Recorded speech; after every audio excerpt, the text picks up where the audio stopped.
We're on to question 8.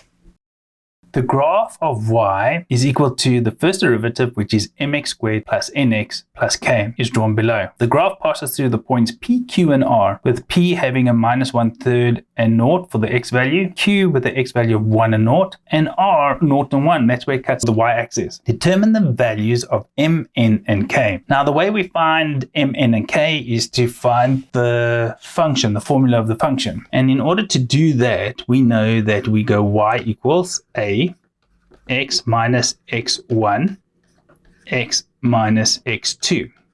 Now we know x1 is in the p is that minus 1/3, and we know that x2 is that 1 in q. The question is, where does a come from? And a is nothing other than m in the formula above. So what we need to do is go y equals to m, x minus x1, x minus to x2.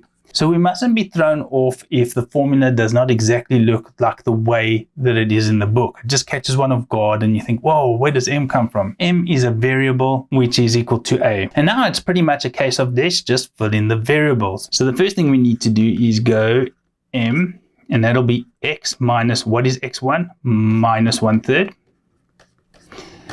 X minus, what is x2? That is 1. So that'll equal y equal to m, x plus 1/3, x minus 1. So the next step is, well, we know that it cuts the y-axis at 1. And when it cuts the y-axis at 1, x is 0. So 1 equals m, but then x is 0 when it's equal to 1. And x is 0 when y is equal to 1.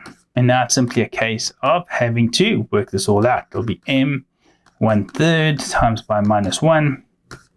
And that'll equal 1 equal to minus 1/3 m, which equals minus 3. So m equals that. So what do we do with this information? We now go back and we go substitute it in over there. So y equals m, what is m? Minus 3. And I'm going to write over here, I apologize, but that'll be x plus 1/3, and that'll be x minus 1. That'll equal minus 3x, and then minus 3 times a 1/3, so 3's will cancel out. That'll be minus 1, and that'll be x minus 1. That'll be minus 3x squared plus 3x. That'll be minus x, and that'll be plus 1.